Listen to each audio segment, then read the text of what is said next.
बिस्मिल्लाहिर्रहमानिर्रहीम। तुर्की की सल्तनत उस्मानिया या खिलाफत उस्मानिया और एक कबीले ने 623 साल तक कैसे हुक्मरानी की। अगरचे अर्तुगरुल गादी का नाम उस्मानी सलातीन व खुलफा में नहीं आता, लेकिन उन्हें ये एजाज़ हासिल है कि उनकी औलाद से 37 सलातीन पैदा हुए जो 1299 से लेकर 1922 तक यानी 623 साल तक 3 बर्रे आज़मों और 7 समुंदरों पर हाकिम रहे। तुर्क कबाइल जिनका नस्ब हज़रत नूह अलैहिस्सलाम के बेटे याफिस से जा मिलता है, कदीम अक़वाम की फ़हरिस्त में शामिल है।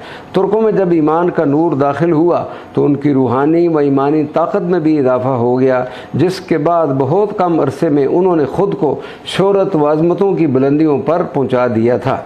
इस कौम में सैकड़ों उलमा, मशाइख, शुआरा, सलातीन व फ़ातिहीन पैदा हुए।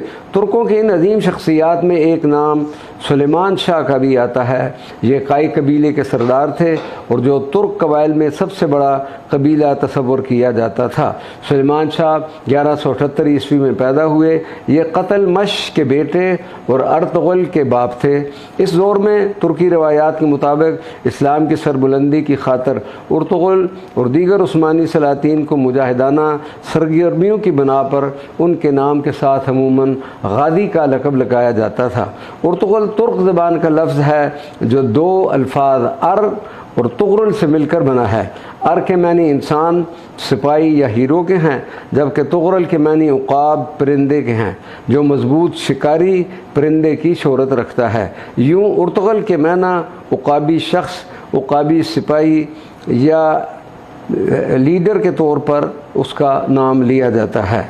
अर्तुगरुल की आरज़ू थी कि वह एक अज़ीमुश्शान इस्लामी सल्तनत का क़याम अमल में लाए, लेकिन हालात और ज़िंदगी ने वफ़ा न की। चुनाचे उनके बेटे उस्मान अव्वल ने उनका यह ख्वाब पूरा किया और एक अज़ीमुश्शान सल्तनत उस्मानिया की बुनियाद रखी।